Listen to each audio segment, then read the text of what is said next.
بسم اللہ الرحمن الرحیم. یا واجدو دا فائنڈر. ووجدک ضالا فہدی ووجدک عائلا فاغنی. عزیزان محترم، حقیقی عرفان مظہر صفات خداوندی میں آج ہم ایک نئے عنوان کے ساتھ، نئی اسم کے ساتھ پھر حاضر ہوئے ہیں. عزیزو، انسان خدا کے صفات میں جتنا کچھ چاہتا ہے حاصل کرنا، اس کو کوشش کرتے رہنا چاہیے، اور صحیح معلومات جہاں سے حاصل ہو اسے پھر قبول کرنی چاہیے. لیکن چونکہ ہم اپنے ارد گرد کے ماحول، اپنے معاشرے، اپنے محدود چیز کو سمجھتے ہیں کہ ہم بہت کچھ حاصل کر چکے ہیں. مثلا ایک میٹرک کا بچہ ہے، اور وہ اگر ایم اے سے بحث کرتا ہے تو سمجھتا ہے کہ وہ ایم اے والا جو ہے وہ 8ویں کلاس کا ہے.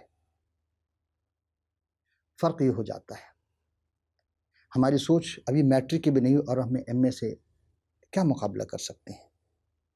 اسی طرح جو پی ایچ ڈی کر چکے ہیں انٹر والا سے، تو ہمیں چاہیے کہ اپنے علم میں اضافہ کرتے چلیں. علم مومن کا کھویا ہوا خزانہ ہے، جہاں سے ملے اسے حاصل کر لینی چاہیے. پابندی کہیں نہیں ہے. دیکھیں، جتنی بھی چیزیں آج ہمارے سامنے ہے، یہ آپ کمپیوٹر لے لیں، موبائل لے لیں، ہم بیٹھے دنیا میری مٹھی میں ہے، ہم جہاں چاہتے بات کر سکتے ہیں. یہ کس کی ایجاد ہے؟ انسان نے ایجاد کی. لیکن کون سے لوگ تھے وہ؟ انہوں نے کیا مذہب کو سامنے رکھا؟ نہیں، انہوں نے کائنات کو سامنے رکھا، بنانے والے کو سامنے رکھا، تو آج وہ حاصل کر پائے. اور ہم بازار سے خرید کر کے کوئی اچھی کوالٹی کا موبائل لیے اور اتراتے پھرتے ہیں کہ جی ہمارے پاس تو اتنا اعلیٰ کوالٹی کا موبائل ہے. لیکن جب چند دنوں کے بعد، چند مہینوں کے بعد جب اس کی جگہ دوسری موبائل آ جاتی ہے، اس کی اہمیت ختم ہو جاتی ہے. اسی طرح علم روز اضافہ ہو رہا ہے. ہم حتمی طور پر نہیں کہہ سکتے کہ ہاں یہ سائنس ہے، لیکن علم روحانیت، علم خداوندی، یعنی خدا کے بارے میں جاننا، اس رب العالمین کے بارے میں جاننا، ہمارے لیے اتنا اہم ہے جتنا ہم دنیا کے علم سیکھتے ہیں. چونکہ وہ علم ہے، اس کے ذریعے ہمیں روحانی شغفی نہیں ملے گی، بلکہ روحانی بھی نجات ملے گی، جسمانی نجات ملے گی. مقصد یہ ہے کہ ہم دنیا میں رہ کر اپنے پالنے والے مالک حقیقی کے بارے میں اگر کچھ کہتے ہیں تو کچھ سوچ سمجھ کر کہیں کہ ہم یہ لفظ کہاں سے لیا ہے. اور آج جس اسم یا واجدوں کا ہم ذکر کرنے جا رہے ہیں، دا فائنڈر، یہ بھی ہمیں قرآن شریف میں کہیں نہیں ملا. میں نے بہت سے حفاظ صاحبان سے بھی ذکر کیا کہ بھائی یہ اسم ہے، آپ ہمیں دیکھا آپ کہتے ہیں. ہم کہتے ہیں کہ قرآن میں سب کچھ موجود ہے، بالکل ہوگا، لیکن جب اسم کی بات آتی ہے وہاں نہیں ہے. تو مجبوراً پھر ہمیں وجد، جو لفظ ہے، واجد فاعل ہے، وجد فعل ہے، تو اسی لفظ سے ہم نے یہ 2 آیت ہمیں ملی ہے سورہ والضحیٰ کی، جس کے ہم نے قرآن شریف کی، اور یہ سورہ والضحیٰ ہے 7 اور 8ویں آیت ہے. ووجدک ضالا فہدی، کسی نے کہا کہ اور تمہیں بھٹکا ہوا پایا. کسی نے لکھا کہ اور ہم تمہیں راستے سے نا واقف پایا. تو کیا ہوا؟ جب تمہیں دیکھا کہ تم بھٹکے ہوئے ہو یا راستے سے نا واقف ہو، تو ہم نے تمہیں سیدھا راستہ دکھایا. اور پھر آگے ووجدک عائلا فاغنی، اور اس نے تمہیں تنگ دست دیکھا، فقیر دیکھا، نادار دیکھا، مجبور دیکھا، تو اس نے تمہیں غنی کر دیا، دولت دے دی. بے شک ہر چیز خدا عطا کرتا ہے، چونکہ وہ مسبب اسباب ہے، وہ ہر چیز مہیا کر سکتا ہے. کیسے کرے گا اس کی پلاننگ وہ جو خود جانتا ہے. انسان کے بس میں نہیں ہے کہ اس کی پلاننگ کو سمجھ سکے. ہاں، اس نے جس کے ذریعے علم دیا ہے، اس علم کے ذریعے اس پلاننگ تک ہم پہنچ سکتے ہیں. دیکھیں، بات یہ ہے کہ جب آپ کسی کو پیغمبر بنا کے بھیجتے ہیں، پیغمبر سے مراد میسنجر، میسج دینے والا، پیغام دینے والا، تو اس کو جو بھیجتا ہے وہ سب چیز سے آراستہ کر کے بھیجتا ہے. ایک جگہ ایک ٹیچر کا اپائنٹمنٹ کیا جاتا ہے، اسے چیک نہیں کرتے ہیں کہ ہاں یہ ٹیچر اس قابل ہے کہ نہیں ہے، اس کی سند جو اسناد جو ہیں وہ جعلی تو نہیں کہیں، یا یہ جھوٹ تو نہیں بول رہا. اس کی ہر چیز پرکھی جاتی ہے، پھر کہ جا کے اس کے پاس کیا جاتا ہے، ٹھیک ہے اب آپ فلاں کلاس کو پڑھائیں گے، یہ سبجیکٹ پڑھائیں، اور اس سبجیکٹ میں اس کا ماہر ہونا ضروری ہے. آئیے ہم دیکھتے ہیں کہ جناب مسیح نے جب اپنے 12 ان رسولوں کو بھیجے تھے انطاکیہ وغیرہ میں، تو کیا کہا تھا. ہم وہاں سے لیتے ہیں. اور یہ جناب مسیح سلام علیہ کے شاگرد رشید یعنی کہ رسول میں سے خاص تھے، ان کا نام متی، اور انہی کی معرفت لکھی گئی انجیل جلیل اس کے 10ویں باب کی ہم 5ویں آیت سے پڑھ رہے ہیں، تلاوت کرتے ہیں۔ اور 12 رسولوں کو جو مشن تھا وہ مشن بتایا جا رہا ہے یہاں پہ، یہاں بھی مشن ہے کا تذکرہ ہے، لیکن اب دیکھتے ہیں کہ انہوں نے کیا کیا۔ پہلے تو ہم اوپر سے آ رہے ہیں کہ وہ 12 رسول کون تھے، ان کا نام پتہ چل جائے۔ 10واں باب پہلی آیت سے، پھر اس نے اپنے 12 شاگردوں کے پاس بلا کر ان کو ناپاک روحوں پر اختیار بخشا کہ ان کو نکالیں اور ہر طرح کی بیماری اور ہر طرح کی کمزوری کو دور کریں۔ سب سے پہلی بات دیکھیں، بدروحیں ناپاک روحیں وہ انسان کو تنگ کرتی ہیں اور وہی آخر میں جا کے مرض کا سبب بن جاتی ہیں، آج وہ مرض کہلا رہی ہیں۔ تو اختیار اس وقت یہ تھا کہ چونکہ آپ روح اللہ تھے، آپ نے اپنے شاگردوں کو اختیار دیا کہ جا کر ان بدروحوں کو، ان ناپاک روحوں پر اختیار ہے کہ تم ان کو نکالو لوگوں سے، ان جو لوگ جب بیمار ہیں ان کو بیماری پر اختیار دیا کہ ہر طرح کی کمزوری کو دور کرے ان کے نام لے کر۔ اور 12 رسولوں کے نام یہ ہے، پہلا شمعون جو پطرس کہلاتے ہیں، دوسرا ان کے بھائی تھے اندریاس، اور تیسرا زبدی کا بیٹا یعقوب اور اس کا بھائی یوحنا، فلپس اور برتلمائی، توما اور متی محصول لینے والے۔ متی وہی جنہوں نے یہ پھر جناب مسیح کے جو رسول تھے، جنہوں نے یہ انجیل جلیل تصنیف کی، ان کے اقوال کو اس وقت جب ان کے ساتھ تھے جو چیز دیکھی انہوں نے لکھنے کی اب انہوں نے اپنے انداز میں لکھی۔ اور پھر حلفائی کا بیٹا یعقوب تدی اور شمون قینانی اور یہودا اسکریوتی جس نے انہیں پکڑوایا تھا 30 سکے کے ساتھ۔ یہ ہم ساری باتیں آپ سے پہلے گوش گزار کر چکے تھے۔ آئیے دیکھتے ہیں کہ مشن کیا تھا ان رسولوں کا۔ 5ویں آیت سے ہے کہ ان 12 کو یسوع نے بھیجا اور ان کو حکم دے کر کہا کہ غیر قوموں کی طرف نہ جانا اور سامریوں کے کسی شہر میں داخل نہ ہونا، بلکہ اسرائیل کے گھرانے کی کھوئی ہوئی بھیڑوں کے پاس جانا۔ چونکہ سب سے پہلے یہ تھا کہ جو اپنے ہیں ان کو پہلے راہ راست پر لائے جائے، طریقہ یہی ہے۔ اور چلتے چلتے یہ منادی کرنا کہ آسمان کی بادشاہی نزدیک آ گئی ہے، بیماروں کو اچھا کرنا، مردوں کو جلانا، کوڑیوں کو پاک صاف کرنا، بدروحوں کو نکالنا، تم نے مفت پایا ہے مفت دینا۔ لفظ واجد کا کیا تھا؟ پایا، یعنی پا لینے والا۔ تو انہوں نے کوشش کی تھی اور مفت پایا۔ ظاہر سی بات ہے، ہم جو ایجوکیشن حاصل کر رہے ہیں ٹیکنیکل ہوئی کوئی بھی، اس میں پیسے دینے پڑتے ہیں۔ آپ کہیں بھی چلے جائیں، بغیر پیسے کوئی کام نہیں ہوتا۔ ایجوکیشن کوئی بھی حاصل کریں، پیسے ہی پیسے ہیں۔ اب یہ اور بات ہے فیس کوئی اور بھر دے تو یہ دوسری بات ہے، لیکن پیسے ضرور دینے پڑتے ہیں۔ اور جناب مسیح کہتے ہیں تم نے مفت پایا ہے، تو تم جب مفت پایا ہے تو تمہیں کیا کرنا ہے؟ مفت دینا ہے۔ تم کسی سے پیسے نہیں لینا۔ اب کہتے تو سبھی ہیں، اس زمانے بھی یہی تھا، لیکن کیا تھا کہ وہ جو فقیہ فریسی تھے جنہیں اسی کام کے لیے پروردگار عالم نے ان کو منتخب کیا تھا، انہوں نے کیا کہ اپنی مفاد کی خاطر بیواؤں کے زمینیں ہڑپ کر جاتے تھے۔ آج بھی کر رہے ہیں، بہت سے یتیم بیوہ مساکین کے حقوق کو سلب کر لیتے تھے، آج بھی ہیں۔ کہنے کی ضرورت نہیں ہے، معاشرے میں آپ جدھر نگاہ دوڑائیں گے ایسے لوگ بے شمار ملیں گے۔ انسان پارسائی کے لباس پہن سے پارسا نہیں ہو جاتا، بلکہ اندر سے نفس کو پارسا ہونا چاہیے۔ نفس پارسا ہوگا تو انسان خود ہی پارسا ہو جائے گا۔ اور جناب مسیح نے ان کے نفوس کو پارسا کر دیا تھا اور پھر تعلیم دی تھی۔ اور کیسی تعلیم دی؟ کیا کیا ہے؟ مردوں کو جلانا، بیماروں کو شفا دین، اچھا کرنا، لیکن منادی کر چلنا کہ خدا آسمان کی بادشاہی، رب العالمین کی بادشاہی نزدیک آ گئی ہے۔ کوڑوں کو پاک کرنا، آج کوڑیوں کو پاک کیا جاتا، کیا فری کا کرتے ہیں؟ نہیں، پیسے لیتے، 2 سال لگ جاتے کوڑیوں کو صاف کرنے میں۔ بدروحوں کو نکالنا، آپ دیکھتے ہیں کتنے تانتری، کتنے بابا بیٹھے ہوئے ہیں کہ جی ہم یہ کر دیں گے، وہ کر دیں گے، کالا بکرا لے آؤ، کالی مرغی لے آؤ، کالا وہ لے آؤ، کالے چنے، یعنی کہ ہر چیز کالی کالی منگوا کر، چونکہ اندر سے بھی کالے ہو گئے دل ان کے، روحانی تو ہے نہیں۔ عزیزم، جناب مسیح نے کہا کہ تمہیں مفت ملا ہے اور تم مفت جب پایا ہے مفت دینا۔ نہ سونا اپنے کمر میں باندھنا، یعنی سونا وہ دھات ہے جو سب سے قیمتی مانا جاتا ہے آج بھی۔ نہ چاندی نہ پیسے۔ آج بینک بیلنس ہے بڑے بڑے علماؤں کے، بڑے بڑے لوگوں کے ایسے بینک بیلنس ہے سب جمع کیے ہوئے ہیں، کیا ہوگا؟ کیا وہ علاج کر لیں گے؟ ڈاکٹر بغیر فیس کے کسی کے ٹریٹمنٹ نہیں کرتے، مریض مرتا ہے تو مر جائے ہاسپٹل میں، لیکن ہاتھ نہیں لگائیں گے، کیوں؟ پہلے فیس جمع کرو۔ کیا یہی انسانیت ہے؟ آپ کیا کر رہے ہیں، ہم کیا کر رہے ہیں، ہمارا معاشرہ کیا ہے؟ حالت تو لیتے ہیں نا کہ ہم غریبوں کی خدمت کریں گے، کدھر ہیں؟ بڑے بڑے ہاسپٹل میں کون ہے؟ غریب سرکاری ہاسپٹل میں کوئی ڈاکٹر نہیں ملتے ہیں، جاؤ تو دوائیں نہیں ہیں، کس کا قصور ہے یہ؟ ان مفلوق الحال لوگوں کا ہے یا نگہبانوں کا ہے؟ یہی وہ نگہبان بنا کر جناب مسیح جب مشن پہ بھیج رہے ہیں، آپ کو بھی مشن دیا ہے رب العالمین نے، یہ رب کی طرف سے مشن ہے کہ آپ غریبوں کی خدمت کریں گے، ٹریٹمنٹ کریں گے، لیکن آپ کیا کر رہے ہیں؟ اپنی جولیاں بھر رہے ہیں، جیبیں بھر رہے ہیں۔ یقین کریں جس لباس کے لیے گھر رہے ہیں، جس گھر کے لیے بنا رہے ہیں، آپ کو وہ لباس ملے گا، سب کو ملے گا جس میں کوئی جیب نہیں ہوتی، ایسا کمرہ ملے گا جو کوئی آپ الماری رکھ ہی نہیں سکتے وہاں پر۔ سمجھ گئے نا میں کہاں کی بات کر رہا ہوں؟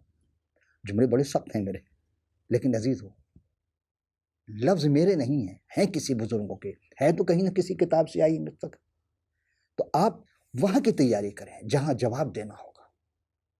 کہانی فَمَن يَعْمَلْ مِثْقَالَ ذَرَّةٍ خَيْرًا يَرَهُ وَمَن يَعْمَلْ مِثْقَالَ ذَرَّةٍ شَرًّا يَرَهُ۔ ذرہ ذرہ کا آپ کو حساب تو دینا ہے، اور بغیر حساب کتاب کتنے کو صاف کر دیا جائے گا۔ اس وقت سے ڈریے کہ رب العالمین جب آپ کو عہدہ دیتا ہے تو غریب کی خدمت کے لیے دیتا ہے، عیاشی کے لیے نہیں، لگژری لائف گزارنے کے لیے نہیں ہے۔ روزہ کیوں رکھوایا؟ اسی لیے روزہ رکھوایا تاکہ آپ کو پتہ چلے کہ آپ کے پڑوس میں کوئی مفلس ہے، کوئی نادار ہے، کوئی بیوہ ہے، کوئی یتیم ہے، بھوکے تو نہیں ہیں۔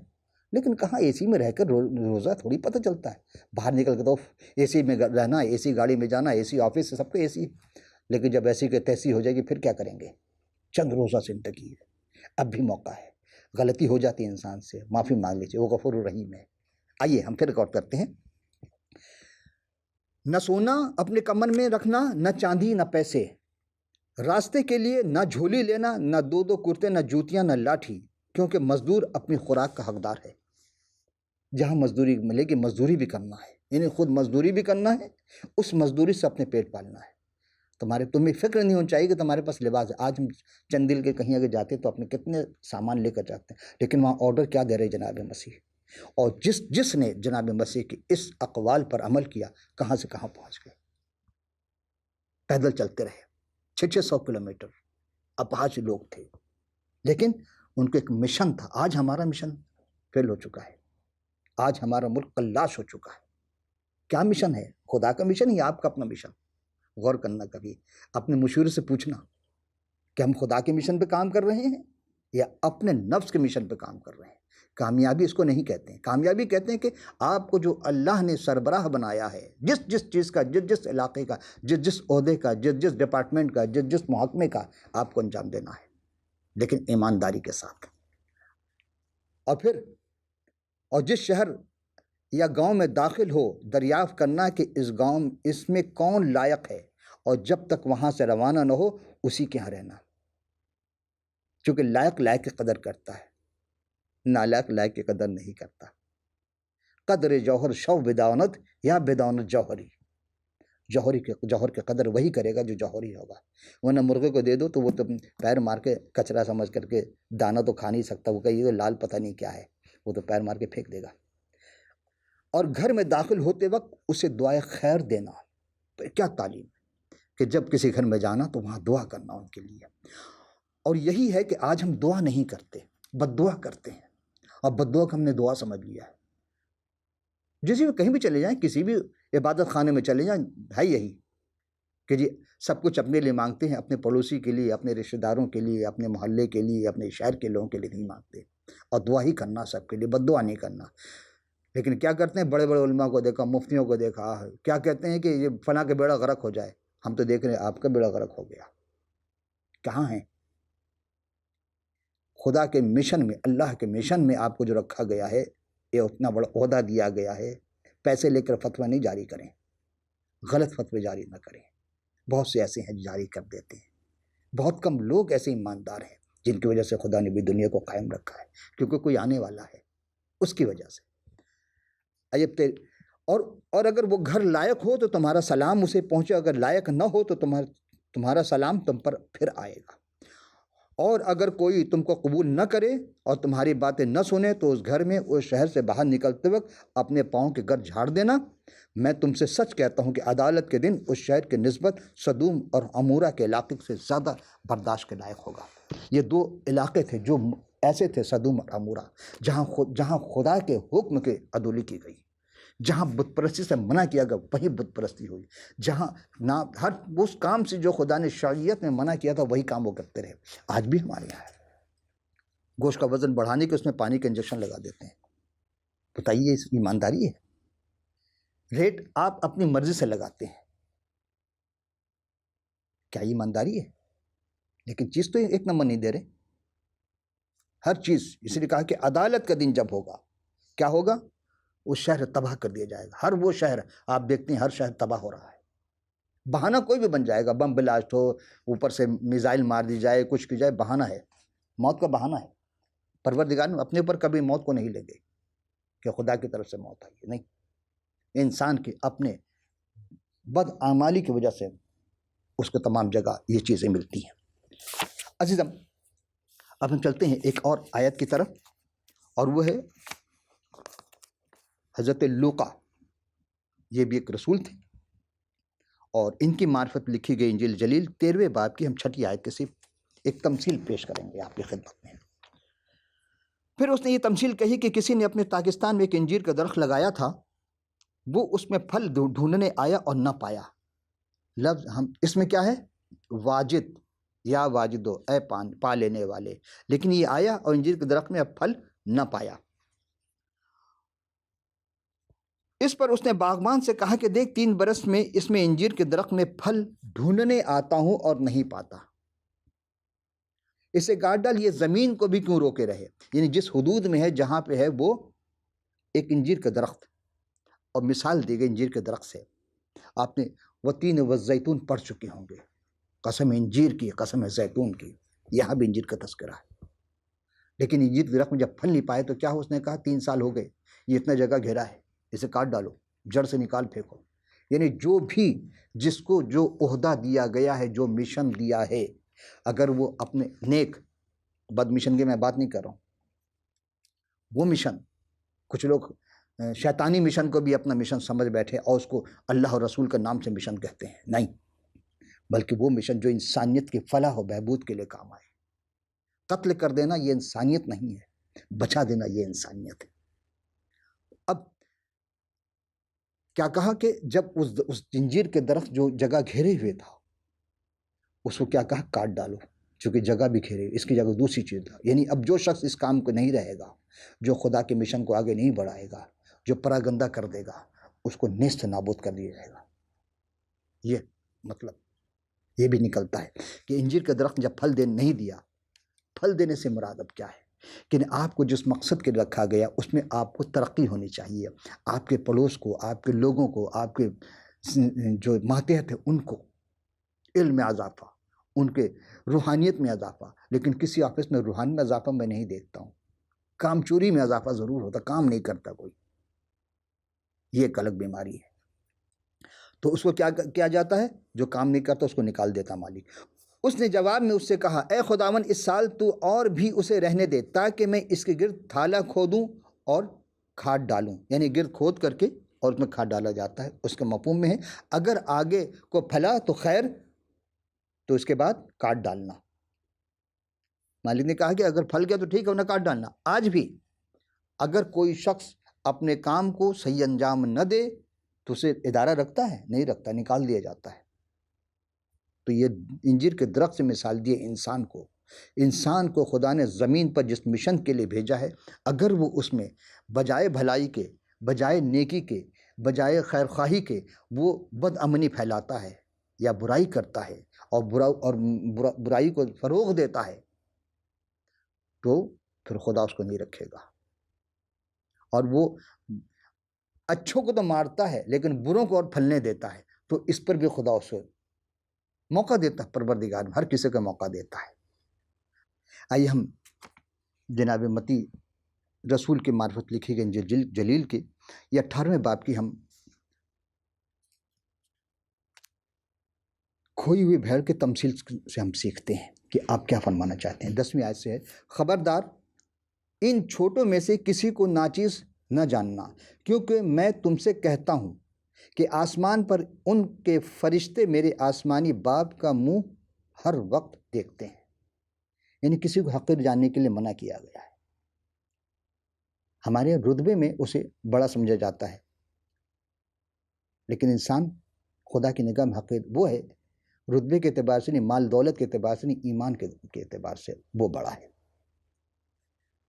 11ویں آیت میں، کیونکہ ابن آدم کھوئے ہوئوں کو ڈھونڈنے اور نجات دینے آیا ہے۔ کیا تم سمجھتے ہو کہ اگر کسی آدمی کی 100 بھیڑیں ہوں اور ان میں سے ایک بھٹک جائے تو کیا وہ 99 کو چھوڑ کر اس پہاڑ پر جا کر اس کی بھٹکی ہوئی کو نہ ڈھونڈے گا؟ یعنی چرواہا ہے، بھیڑ بکری چرانے والا، اگر 100 اس کے پاس ہے اور ایک گم ہو جائے، ایک کھو جائے، تو کیا وہ 99 کو چھوڑ کر ایک کو تلاش نہیں کرے گا؟ بالکل کرے گا۔ ایک باپ کے 5 بیٹے ہیں، اگر ایک بیٹا کھو گیا، گم ہو گیا، تو کیا کرتا ہے؟ FIR نہیں درج کراتا ہے، تھانے میں رپورٹ، فلاں جگہ رپورٹ، اخبارات میں تصاویر، ٹی وی پہ اسکرین پہ اس کی تصویر اور اس کے نام اور عمر ساری چیزیں چلائی نہیں جاتی، دکھائی نہیں جاتی ہیں، ڈھونڈنا پڑتا ہے۔ اسی طرح جناب مسیح نے کہا کہ اپنے آپ کو کہا کہ میں کیا ہوں؟ ایک چرواہے کی حیثیت سے آیا ہوں۔ ابن آدم کھوئے ہوئے کہ جو کھو چکا ہے اسے ڈھونڈیں گے تاکہ اسے نجات ملے۔ آج بھی جناب مسیح دروازے پہ کھڑے دستک دیتے ہیں کہ کون ہے جو کھولے اور میں اس کے لیے کچھ دوں، اس کو نجات دوں۔ لیکن ہم اپنے ذہن اور دل کے دروازے کو تالا لگا چکے ہیں، اپنی آنکھوں کو تالا لگا چکے ہیں، دیکھتے ہوئے بھی نہیں دیکھتے، سنتے ہوئے بھی نہیں سن سکتے، سمجھتے ہوئے بھی نہیں سمجھنا چاہتے ہیں۔ اور کلام یہی ہے کہ نہیں، غور کرو، فکر کرو، تفکر کرو کہ ابن آدم کیوں آیا ہے۔ آئیے اب آخری منزل کی جانب ہم چل رہے ہیں، اور وہ ہے یوحنا رسول کی لکھی گئی معرفت، لکھی گئی جو انجیل جلیل ہے، اس کے پہلے باب کی چند آیتیں، اور پھر ہم 16ویں آیت کی طرف آئیں گے۔ یہ کون تھا یہ شخص؟ ابتدا میں یہ کلام تھا، اور کلام خدا کے ساتھ تھا۔ یہی ابتدا میں خدا کے ساتھ تھا، جو کہتے ہیں نا کیا ہے، سب چیزیں اسی کے وسیلے سے پیدا ہوئیں، اور جو کچھ پیدا ہوا اس میں سے کوئی چیز بھی اس کے بغیر پیدا نہیں ہوئی۔ اس میں زندگی تھی، اور زندگی میں آدمیوں کا نور تھا، اور نور تاریکی میں چمکا، اور تاریکی نے اسے قبول نہ کیا۔ یعنی جناب مسیح کو جو تاریک میں رہنے والے وہ قبول نہیں کر پاتے، لیکن جو قبول کر لیتا ہے وہ کیا کرتا؟ وہ پھر دنیا میں، یعنی خود تو وہ نور تھا، یوحنا نامی ایک شخص خود تو نور نہ تھا، لیکن نور کی گواہی دینے کے لیے آیا تھا، اور جس قبول کیا، یعنی دنیا میں تو تھا، اس کے وسیلے دنیا پیدا ہوئی، لیکن دنیا سے نہ پہچانا، اور اپنے گھر آئے، اپنے اسے قبول نہ کیا، اور جتنوں نے اسے قبول کیا اس نے انہیں خدا کے فرزند بننے کا حق بخشا۔ انہیں جو اس پر ایمان لاتے ہیں وہ نہ خون سے، نہ جسم سے کی خواہش سے، نہ انسان کے ارادے سے، بلکہ خدا سے پیدا ہوئے ہیں۔ عزیزو، ہم دیکھتے ہیں کہ 18ویں آیت میں عجیب بات کہی جا رہی ہے۔ اکلوتا بیٹا جو باپ کی گود میں ہے اسے نے ظاہر کیا۔ کیا چیز؟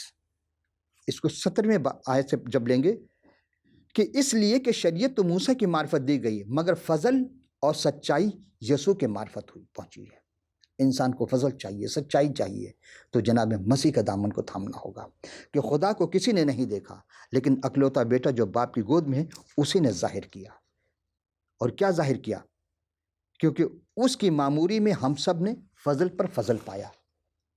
خداوند چاہتا یہی ہے، رب العالمین کی یہی منشا ہے کہ انسان خدا کو پہچانے اور خدا کے احکام پر عمل کرے۔ آج ہم جس انداز میں ہیں، جس رویے پہ ہیں، وہ خدا کو پسند نہیں ہے۔ کیوں؟ اس لیے کہ خدا چاہتا ہے کہ انسان نجات حاصل کرے، اپنے نجات کے ذریعے کو تلاش کرے، نجات کے ذریعے کو ڈھونڈے اور پائے، تو نجات مل جائے گی۔ اور نجات ہمارے دروازے پر کھڑی ہے۔ نجات اس ایمان کے ذریعے ملے گی جو خدا ہمیں دینا چاہتا ہے۔ کیا ہم نہیں چاہتے کہ اس جس کو خدا نے نجات دہندہ بنا کر بھیجا ہے، ہم اسے قبول کریں، اسے پائیں؟ عزیزوں، سوچئے، غور کیجئے گا، اور پھر اسی میں ساری چیزیں ہیں۔ آئندہ پھر نشست کے لیے کسی اور عنوان سے حاضر ہوں گے۔ اس وقت کے لیے اجازت۔ خدا حافظ و ناصر۔